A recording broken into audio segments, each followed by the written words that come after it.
Good evening. Welcome to Left, Right and Centre. I'm Vishnu. On the program this evening, Congress leader Jairam Ramesh today highlighted a report by the U.S.-China Economic and Security Review Commission, which refers very briefly to Op Sindoor and the fighting between India and Pakistan in May this year. Mr. Ramesh chose to highlight very specific points. Now, the goal of this program is to fact-check each of the points with experts, including two ex-Indian Air Force service chiefs who are with me on this program, Air Chief Marshal R.K.S. Bhadoria and Air Chief Marshal B.S. Dhanoa. We're very privileged to have these excellent former Air Chiefs with us. They're here on the program. They join me shortly. But first, here are the points that Mr. Jairam Ramesh chose to pick. Now, a part of the report which speaks of Pakistan's military success over India in the four-day clash is what he decided to look at. Now, the exact words of the report are that Pakistan's military success over India in its four-day clash showcased Chinese weaponry. Now, Mr. Ramesh refers to a part of this report which refers to Pahalgam as an insurgent attack. Those were the words which were used in the report. In fact, the exact words used in the report, and I quote, "During the clash triggered by India's response to a deadly insurgent attack that killed 26 civilians in its contested Jammu and Kashmir region, both countries attacked targets farther into one another's territories than any time in 50 years. So that's point two that he raises. Then Mr. Jairam Ramesh goes on to ask, and I quote, on his tweet, "President Trump has claimed 60 times so far that he had halted Operation Sindoor. The Prime Minister has kept completely quiet." So that's what Jairam Ramesh has had to say. Now, let's fact check this point by point. For starters, and I ask this question, why would any Indian political leader highlight a report on Pakistan's military success during Op Sindoor when it seems abundantly clear that the Indian armed forces, in fact, came out very strong? I'll go one step further. They clearly won Op Sindoor. If you don't believe me, then let me spell it out for you once again, based on images and facts from our own independent reports. First, let's take a look at this map of India's strikes on Pakistan. All of the areas that you see in white are all of the terrorist camps that India struck. There were 9 terrorist camps that India struck on the early hours of the 7th of May. Two of these were Air Force, 7 of them were struck by the Indian Army.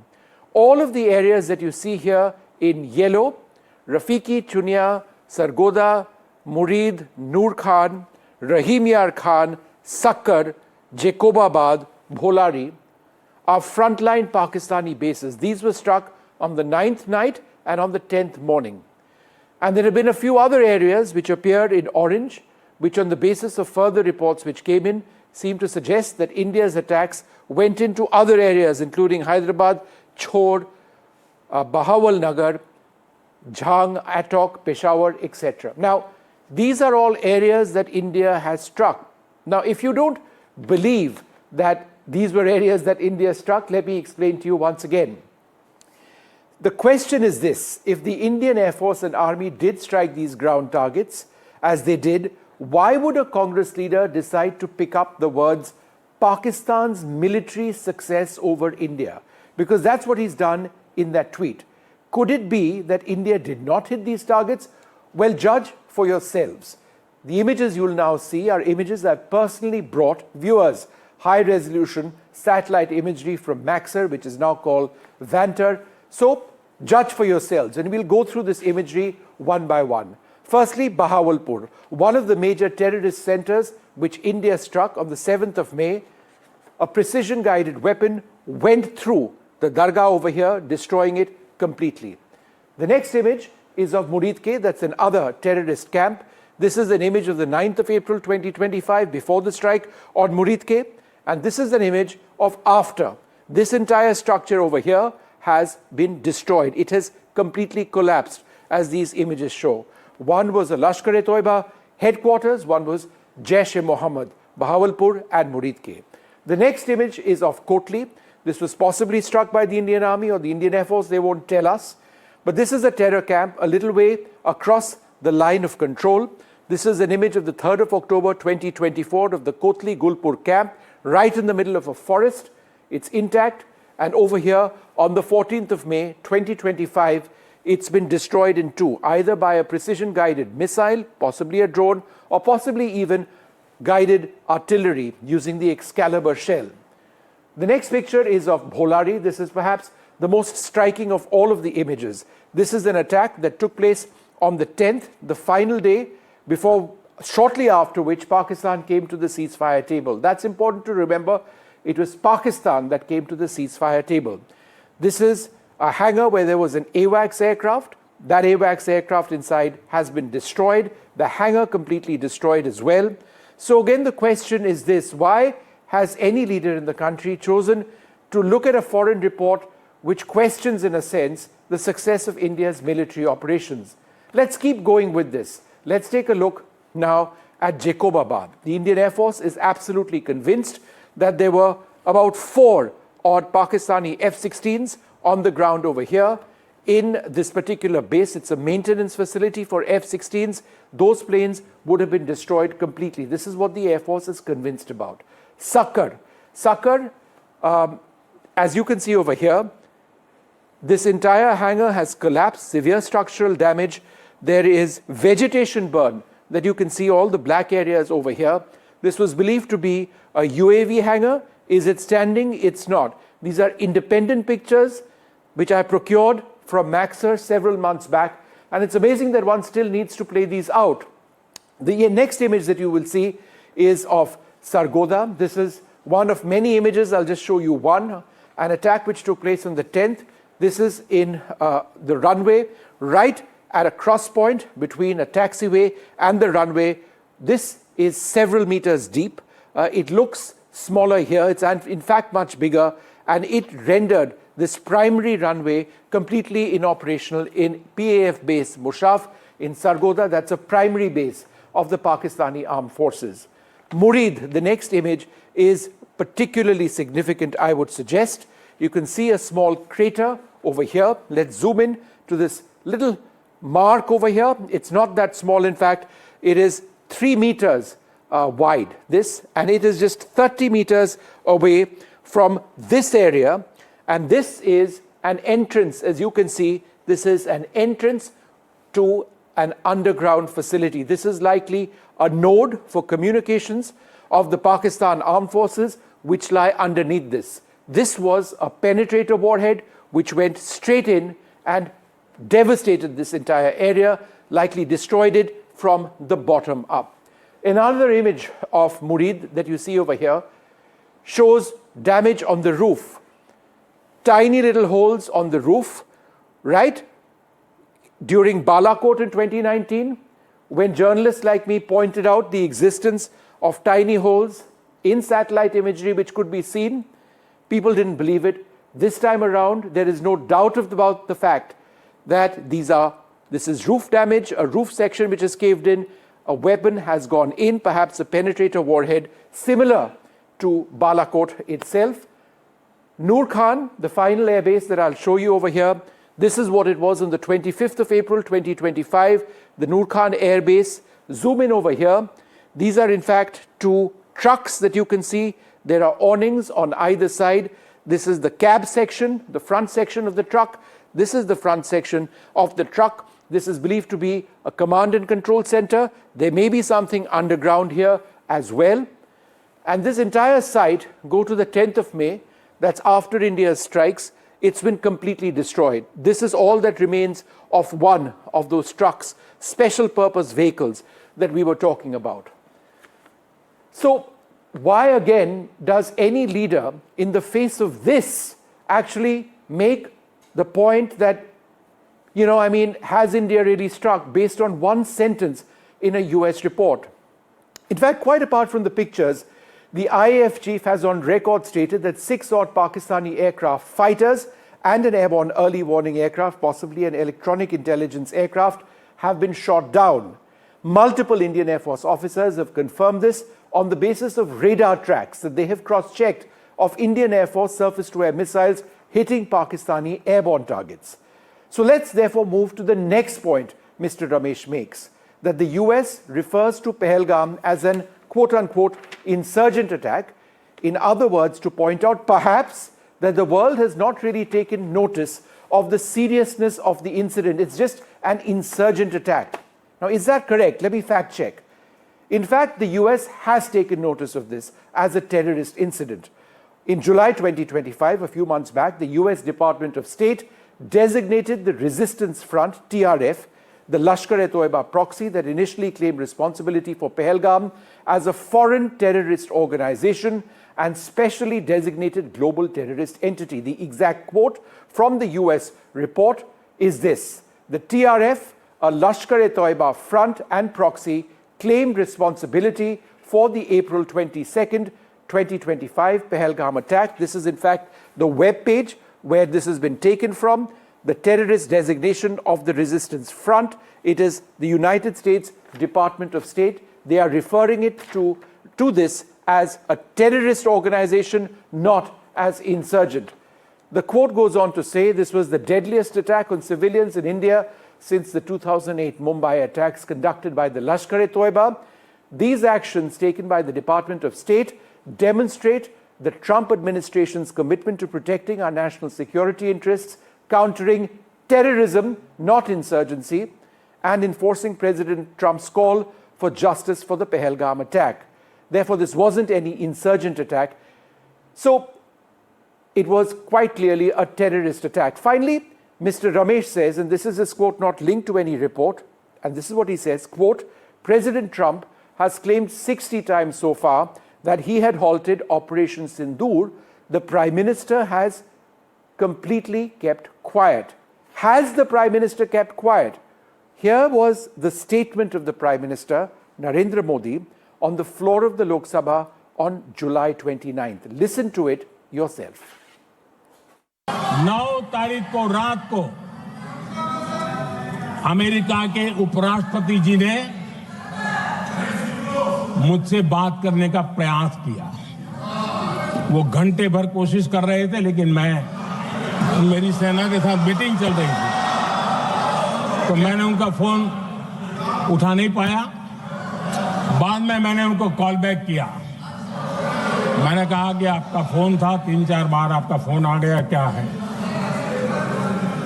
तो America के उपराष्ट्रपति जी ने मुझे phone पे बताया कि पाकिस्तान बहुत बड़ा हमला करने वाला है, ये उन्होंने मुझे बताया।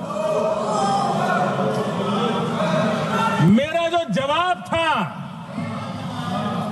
जिनको समझ नहीं आता है उनको तो नहीं आएगा।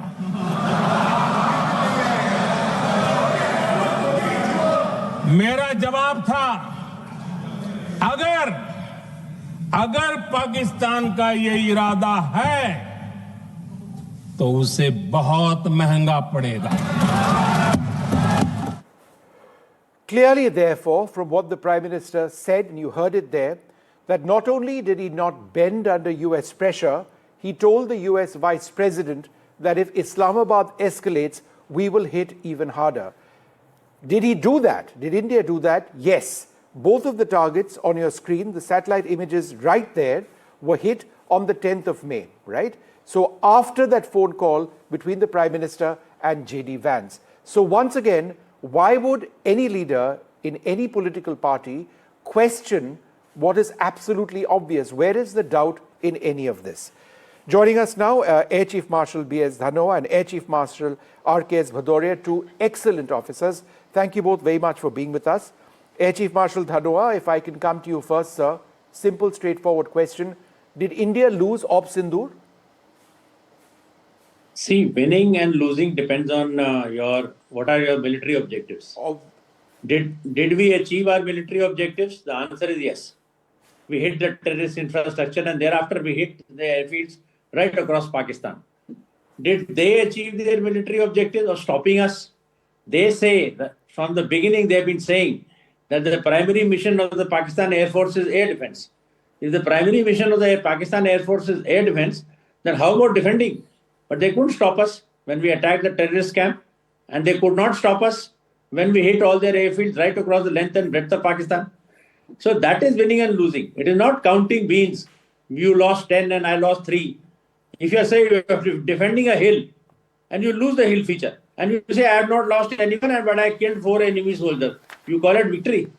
And that is an analogy that is best, that suited to them. And they have been doing this right from 71. Been counting to tell their own population that they have won, whereas actually they have not been able to achieve their military objectives. Air Chief Marshal Bhadoria, to you next. When we pick up random statements from an American report pointing to a Pakistani success, I fail to understand how Pakistan succeeded in Op Sindoor or during that time. They had their own name for this, for their operation. How in any way has Pakistan succeeded?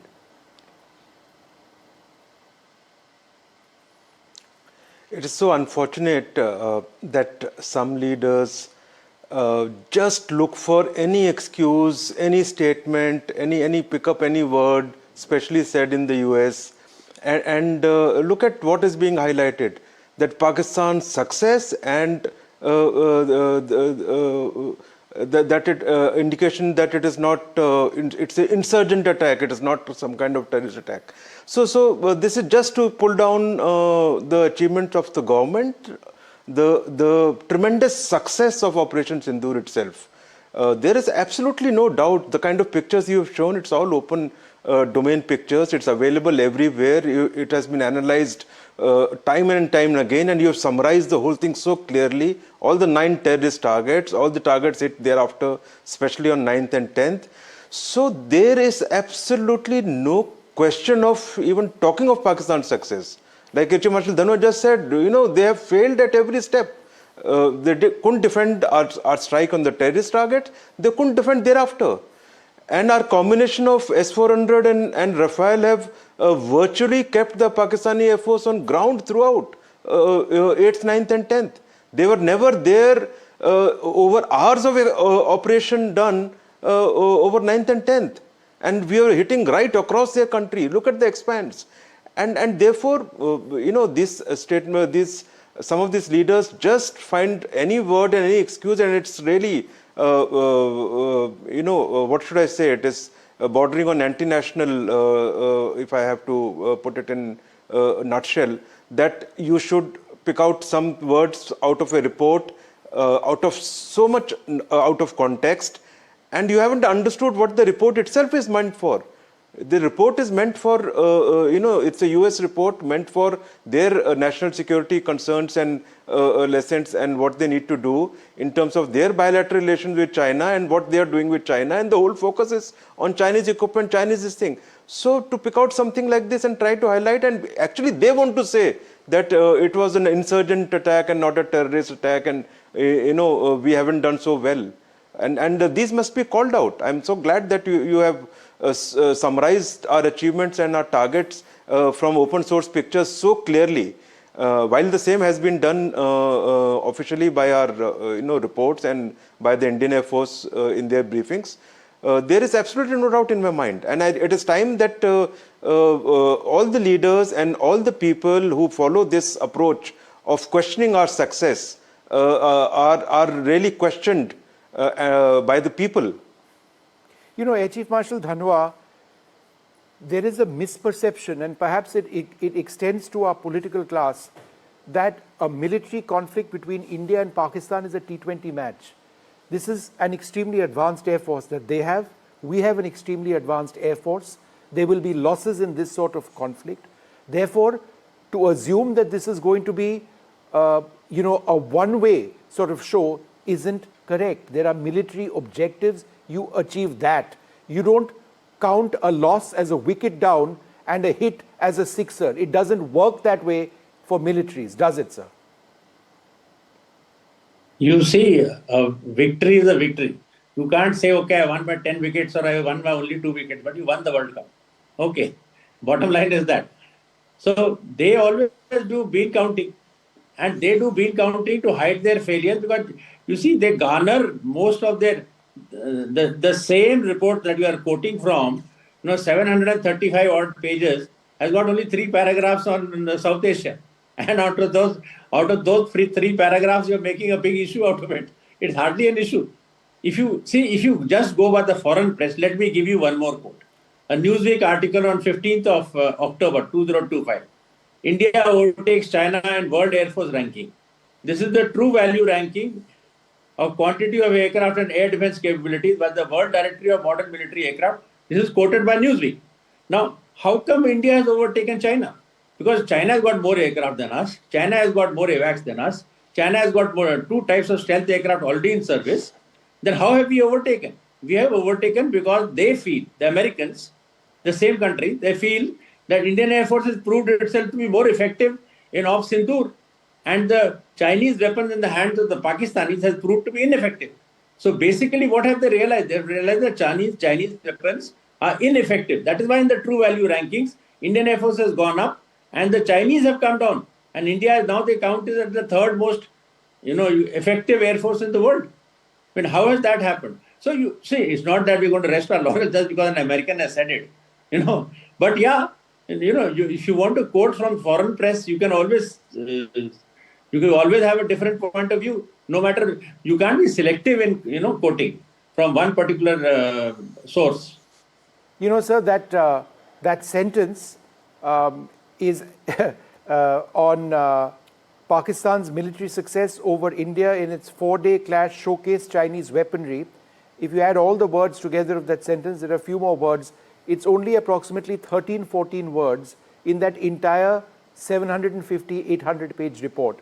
And this is what you choose to highlight. It bewilders when A, there is evidence to the contrary, and B, why would you highlight that when it's patently not correct? But Air Chief Marshal Bhadoria, let me come to the next part of what was highlighted by Mr. Ramesh in his tweet, where he said that the Prime Minister was quiet and has been quiet. Donald Trump has been saying this for 60 times, that he brought this conflict to an end.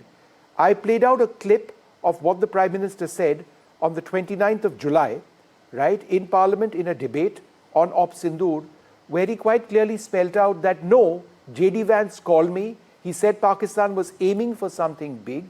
And I told J.D. Vance, if they hit us, we will hit them much harder. And what did India do? The next day, we hit them much harder. Those are half of the pictures I just showed right now. So therefore, where is the question of India listening to America, irrespective of what Donald Trump may or may not have said? There is absolutely no question. There is absolutely no question. And there is no doubt in anybody who's right-minded and who's been monitoring it, who understands the subject, who was following each and every step that was being taken during Op Sindoor. There is no doubt in their anybody's mind who's thinking right.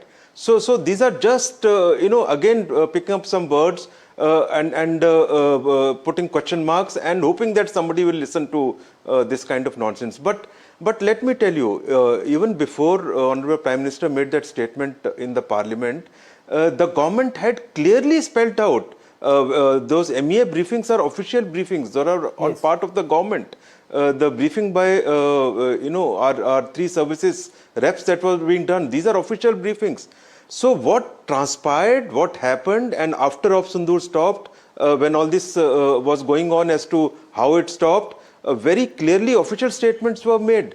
So officially this has been discounted umpteen number of times. It is not once, twice. If they are saying that President there has said so many times it has been said very clearly that it is not the case.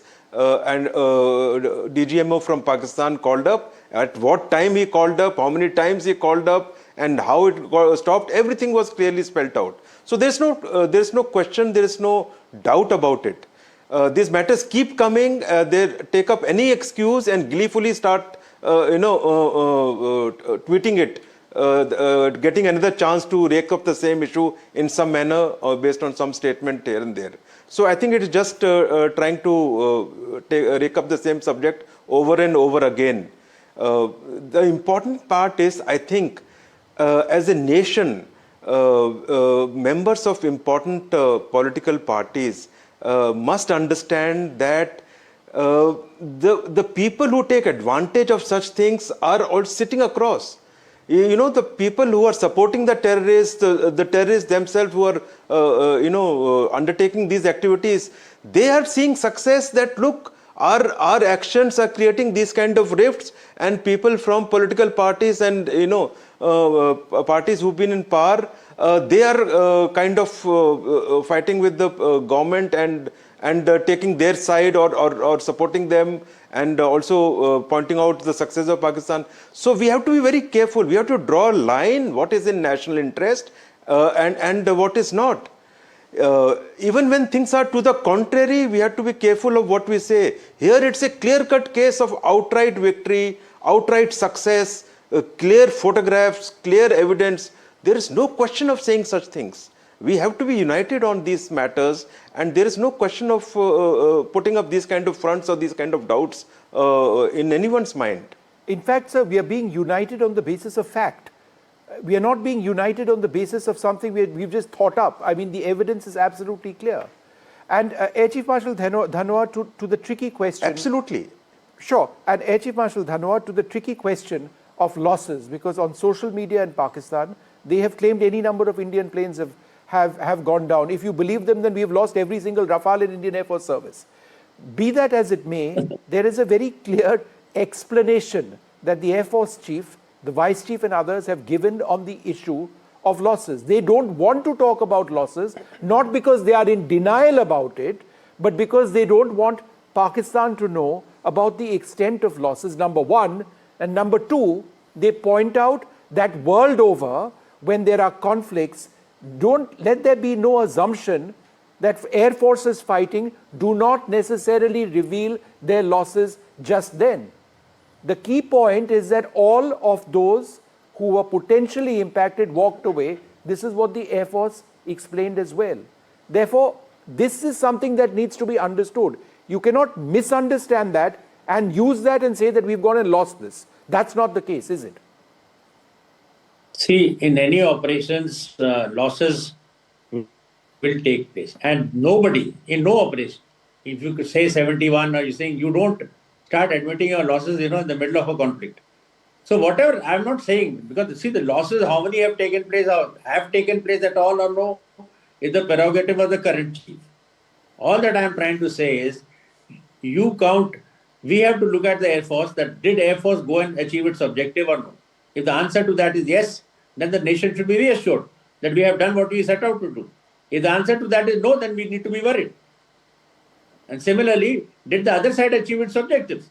Could they hit anything on our side? Could they stop us from hitting them? The answer is no. So the losses, this diverting the argument towards losses is bean counting. And bean counting, very nicely, I think, came out in the print or something, that our losses in the East, in the 71 war, we lost some 13 aircraft, they lost 5, but they lost entire Bangladesh. So, you can't count like that. I don't want to count this thing, especially in a force going on the offensive. And if you think that, you'll go get away scot-free, yeah, maybe if it's a total surprise like Balakot, you'll get through. But that is not the issue at all. Why should we argue that? Are you trying to measure victory, or are you trying to gauge the performance of the Indian Air Force based on losses? Okay, so if we had hit, let's take a case, we had hit nothing, and we had no losses. What will you say? And we have hit everything, and if we have taken some losses, then what do you say? Aim is, getting losses into the argument is incorrect. I agree. What matters is what could you do and what could you not do. Air Chief Marshal Bhadoria, last word to you. As officers, both you and Air Chief Marshal Dhanwar, at every substantial level of your career, as squadron leaders, wing commanders, group captains, air commodores, air marshals, you are trained, and you train the men and women under your command to accept that there will be losses, right? It's not magic that exists. The Pakistan Air Force is not a weak Air Force. We are not in denial about that. So therefore, in your thinking, you account for the fact that people will lose their lives, or potentially, or platforms will go down. That's not strange, right? It's the way war is. Am I correct? Absolutely. In such missions, you put your life and your equipment on the line. The objective has to be achieved, and for targets like this, believe me, the pilot would put his life on the line if required. So there is absolutely no doubt. The important thing is to win, it is to achieve that mission success, to achieve the objective. Everything that is required to be done is done. And like HU Marshal Dhanwa has explained, we don't count the losses. Objective is to be met. And that is how we train. Okay, so Air Force is not worried about it. Air Force trains like this. Air Force factors, these issues into their training, into their calculations, and how we will go forward from there. So there is no doubt in our mind, and that's why it is important for people whose life is not on the line to stop questioning the defense forces, leave these matters to the defense forces and the specialists who deal with these matters. Absolutely. All right. Gentlemen, I'd like to thank you both very much for joining us. It is disappointing at one level that, leaders, responsible leaders, choose to pick on certain parts of reports without understanding what has happened, perhaps, in just a few months back. These are two gentlemen who have spent their careers, leading the Indian Air Force, fighting for the Indian Air Force. You heard what they had to say. We aren't done with this debate. I'm going to extend this. But I am going to have our political, leaders from the BJP, from the Congress party, also join us to take a look at the remarks made by Jairam Ramesh. Do they make sense at all? Are they factually accurate? That's what we are looking at. That's coming up next.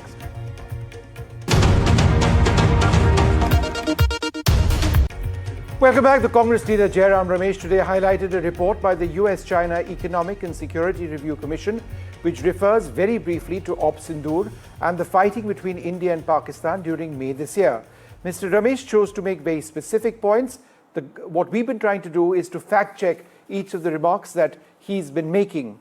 Well, joining us now, Sujit Kumar, BJP MP in the Rajya Sabha. I'm also joined by Advocate Nikhil Jain, Sushant Sareen, and Brajesh Kalappa, National Spokesperson of the Congress. Mr. Kalappa, thanks very much for being with us. My first question to you, was it really necessary for Mr. Ramesh to pick up one statement, one sentence in a report which seemed to suggest that Pakistan had won this military conflict when everything which I've showed on this program seems to suggest otherwise? No, I also agree with you that everything in the program that you have shown has been otherwise. If that is so, then is it not important for the Indian diplomatic service to launch some kind of messaging in the United States and in other countries to let the world know where India has succeeded and where it has not? And that's the question Mr. Ramesh has posed today. The question Mr. Ramesh has posed is, will the Prime Minister, in his characteristic manner, remain silent, despite the fact that Donald Trump has spoken 60 times about the fact that he is the one who stopped the war? Or will the Prime Minister actually speak up, show mettle, and say but that, sir, look, most respectfully, Mr. Kalappa, reason. I'm just fact-checking that one remark of yours. We played out a part of his speech on the 29th of July in Parliament where he categorically spoke out. He denied that India was under any pressure to stop fighting. When J.D. Vance called him up, the Prime Minister on the floor of the Lok Sabha quite clearly said that he told J.D. Vance, if Pakistan hits us, we will hit Pakistan harder. Did India do that? Yes. In fact, just a few hours later, we hit Bholari, we hit Sakar, we hit Jacobabad and many other bases. So where is he kept silent? Do you expect the Prime Minister, sir, to respond every single time because Donald Trump has done it 60 times or 61 times? Didn't the Honorable Prime Minister meet Mr. Trump in the United States? Didn't he meet him in Washington? Was it not an occasion for him to point this out? The very fact that the President of the United States... When did it... One minute. You may be very happy with the way this entire thing is being conducted. I have my reservations on the subject, and I think I'm entitled to point them out. Sorry, go ahead. Today we are in a situation where India is facing 50% tariffs, right? While Pakistan, which is a rogue nation, is facing only 13% or 19%. I'm not sure of the figure. Now, are we in a better position? Are we not? What about the lobbyism, the lobbying that Pakistan is doing? They seem to be prevailing on every front. So is it not right for us? Is it not appropriate for us as a national political party, as a party which has run this country, to ask questions of the government that why are we failing in the messaging that we are providing to the American people and to the world at large? Okay, 1 second. Sushant, has India failed in its messaging?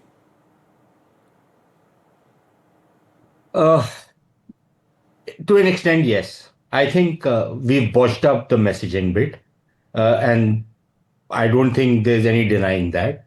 But I think, to fact check Mr. Kadapa, he's just said two things which, one, he said, why didn't India launch some kind of a messaging in the US? Well, we did send some delegations and the Congress party opposed those delegations.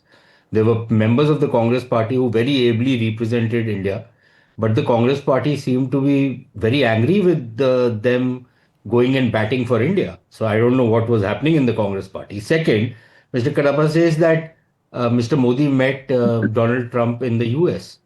I don't know when he met Donald Trump in the US because not since Op Sindoor. I don't think there's been No, any he hasn't. meeting To the between best the of two. my understanding, he hasn't met He him has since Op met, Sindoor. and then and look, this thing that I would suggest that the Congress party should go hammer and tongs at Donald Trump and not wait for the Prime Minister to do it.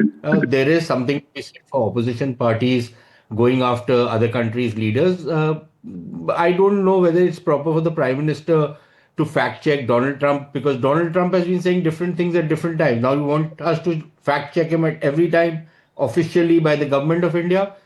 Is that the way you want us to do diplomacy? Donald Trump is not doing diplomacy, but I don't know if it's the case that that's the way we need to start doing Okay. diplomacy. Nikhil Jain, The important thing, is that I think we have to accept that the way we handle strategic communication sucks. It was terrible. There was no way that you could defend it. You did not channel the information correctly. By the time you came out with the information, it was late. The announcements were made late. I can give you chapter and verse where we went wrong in the strategic messaging. But to take a report which is not based on any classified information, it is based on news reports, mostly in West. Most of those reports actually filed by Pakistani correspondents of Western media organizations because their own media doesn't pay them, so they go and join Western media. These are those reports which have then been copy pasted into producing this particular report for the Congress. So quite clearly, I think, and Jairam Ramesh, being an intellectual of the highest caliber, certainly knows that, but he's trying to score political diplomatic points, which I think he's probably entitled to. Although I would really think that playing politics on this kind of an issue does not really behove the Okay, Sushant, half a sec. Let me go across to Nikhil. Nikhil, where I disagree slightly with Sushant is I personally believe that communication or no communication, the results are there on the ground. So rather than chase narratives and try and convince people, the truth lies in what we have shown. The Air Force, all our media reports, facts on the ground, statements in Pakistan. So why criticize anybody when we've achieved these results?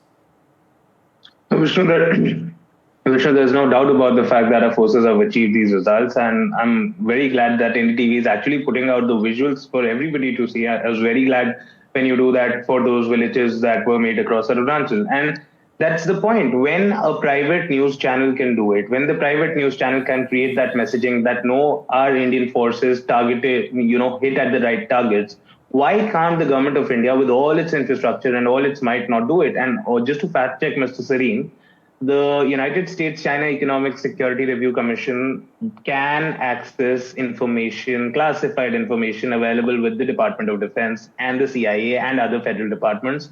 They're not just going around doing Google searches.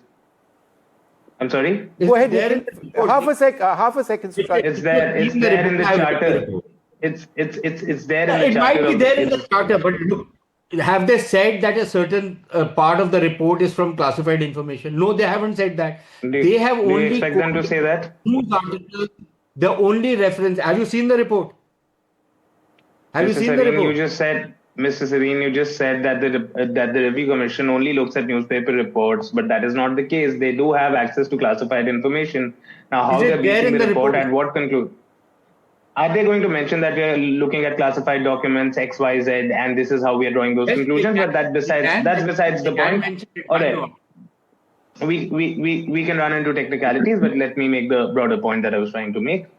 See, Vishnu, my point is that today in today's information age, wars are not just fought with militaries, wars are also fought with perception and narrative. Now, this government of all the governments in the world should really understand that, because at the end of the day, it is your soft power that sometimes matters way more than military power. And if the Indian government, if the Indian diplomatic services were not able to convince the world that we are the ones that came out at top, I see it as a massive failure of the government. And so far as Donald Trump's allegations are concerned that it was his intervention that Prime Minister Modi surrendered or ordered a ceasefire, whatever you may call it. See, when the President of the United States names the Prime Minister of India, I expect my Prime Minister to have the courage and name the President of the United States. But now, he Mr. did. Serene might say He did. He did not name Donald Trump. He spoke about, correct. He named J.D. Vance. He said, this is what happened. Nobody stopped us. That's the point. He's very categorically missed out or omitted mentioning President Trump. Nikhil, can it be a tutu-meh-meh between Modi and Trump? No, I mean, Trump says a different thing 2 times a day. Elon Musk is again his best friend. Absolutely, Vishnu. We all know the sort of maverick character Donald Trump, the President of the United States, is. But that's exactly the point that the Congress Party and the opposition and many people. All right. Let me interrupt you, but let me just 15 seconds. Please. I'm running out of time. 15 seconds, please. Yes, thank you so much. The point that I'm trying to make is that this is the same President Donald Trump for whom our Prime Minister was campaigning in 2020. That was also not diplomatically right to do. This is a Prime Minister that has never cared about what is diplomatically kosher to do. He's always broken the bounds of diplomacy, the hugplomacy that is now popular in the world. So when he can do all of that and break those traditional confines of diplomacy, all right, why not call out Donald Trump? I take your point, Nikhil. Why not call out Donald Trump? Sujit Kumar, have we got our messaging wrong? Last word to you. Mr. Kumar, go ahead. Not at all. Not at all. I would like to actually point to, the June 2025 edition of Congress Sandesh. This is the mouthpiece of the Congress party. In page 22, they have cited Friday Times, which is a Pakistani, of course, media piece, to attack BJP, the Indian government and the Indian armed forces. And they have actually parroted the Pakistani line. Now, Jairam Ramesh is a senior leader and I have due respect for him. I do not understand what exactly wants the PM and the MEA to respond to. Because I don't think he has bothered to read the entire report. He has selectively quoted and misquoted, the report. In page 74 of the report, it clearly says that China is peddling misinformation and running a disinformation campaign by using deepfakes, video games, and fake social media accounts to push sales of its own military capabilities. Now, so with that, kind of approach, I don't need to, defend my party or the success of Operation Sindoor. Now, coming back to, the messaging part, I don't think that we failed on the messaging front either. As much as it was a success in the battlefield, it was also a success across the globe. Yes, different countries have their own perceptions. Now,